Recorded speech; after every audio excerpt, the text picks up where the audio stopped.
Located about 90 minutes flight from the city of Sydney is a small landmass called Lord Howe Island. It's a timeless paradise that's often considered the most beautiful island in the Pacific. But amazingly, it remains little known to the masses that live only a short hop away. Admittedly, it's a little tricky to get to, with only one airline, Qantas, flying small aircraft there from Sydney or Brisbane. But the fact that not too many people come here is what makes Lord Howe such an awesome place to visit. From the moment you touch down on terra firma, you're confronted by the sheer beauty of the landscape. On one side of the island is a gorgeous lagoon, and on the other is a windswept and rugged coast.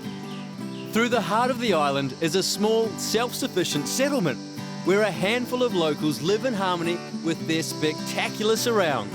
One of the great things about Lord Howe Island is you get around on a bike. There's no real need for cars. And one of the locals told me before that if you get lost, don't tell anyone because there's only 2 roads. Even though there's only 2 major roads, I still managed to get lost. But I did end up stumbling across the museum, which proved to be a really good thing because it's the perfect place to find my bearings and get to know a bit more about the place.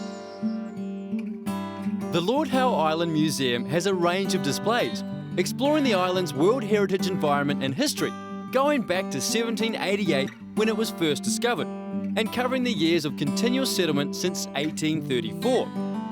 It's also the location of the Visitors Centre, which is where you can find out everything you need to know about Lord Howe, and also book your activities.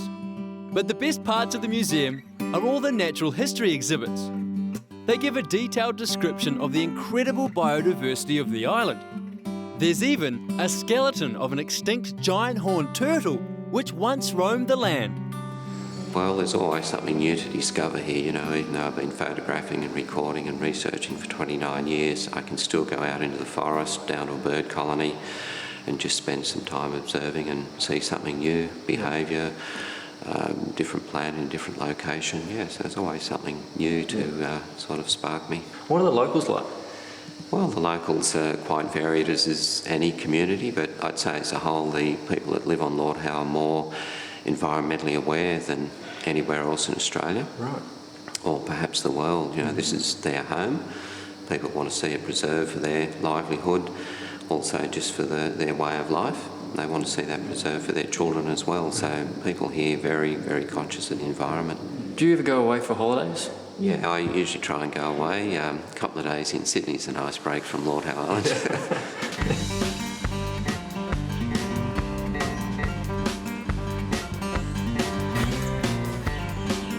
All right, here we go.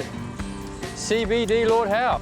Little post office, general store, and a cafe, and they do milkshakes. I've always been a sucker for a good milkshake. Anyway, riding from one end of the island to the other takes about 15 minutes, and thankfully, there aren't any hills. By the way, because there's so few people on the island, there are plenty of places where you can find a quiet beach or a quick soak in the water.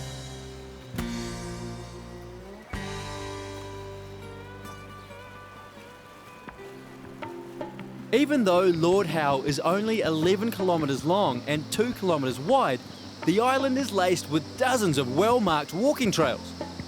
The choice ranges from easy strolls at sea level to the challenging 875-metre Mount Gower climb, rated as one of the best day treks in the world. Unfortunately, I didn't have time to tackle Mount Gower, but I did do some exploring of my own and came across this remarkable plane wreck.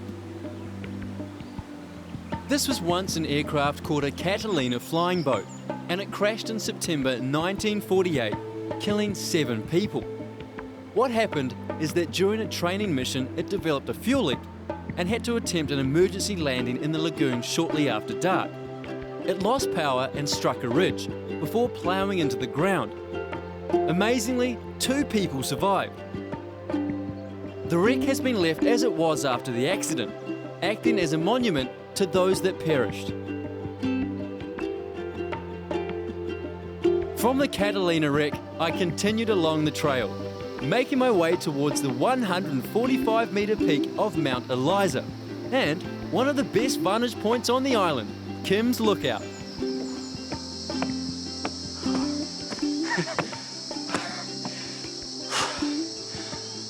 The walk to Kim's Lookout's about a k&a-half or 40 minutes, and it's quite steep at the start, but the locals tell me it's a spectacular view from the top, and I'm halfway, so let's go and see if they're right. Don't forget to pack some water, because it's a pretty tough walk, and when you get to the top, you'll want to spend a while checking out the views. Wow. This is Kim's Lookout. The locals really undersold this place. It is beautiful. I never want to leave this place. I think I have to marry a local and stay forever. From this high perch, there's unrivaled views of the entire island. Here you can look down on the town and the turquoise shallows of the lagoon. And if you look straight across, there's the magnificent peak of Mount Gower. I stopped long enough to take a few photos before making tracks down the hill to another unique place on the island, called Ned's Beach. It's a pretty awesome spot where you stand in the shallows and hand feed huge fish. We're whistling the fish? Locals have been doing this for years, and when it's feeding time, the water boils and bubbles as massive kingfish, trevally, silver drummer and parrotfish swarm around your ankles for a free feed. It's one of the must-dos when you're on the island. The fish can be a little bit aggressive when they're feeding, so it pays to watch your fingers. The best thing to do is put on a snorkel and mask and just take the plunge. Now, the fish life is only part of what's on display in the amazing underwater world at Ned's Beach. There's also an abundance of coral and sponges, harmless shark species like Galapagos whalers, and if you're lucky enough, you might even see a turtle. When you're on Lord Howe, it feels like you're part of the community. Because it's so small and there's so few people here, you get to know most of those on the island. And when it comes to sunset drinks, there's no better spot than at the boat shed in front of Pine Trees Resort. Just grab a cold beer and enjoy the late afternoon talking to others about your day's adventures.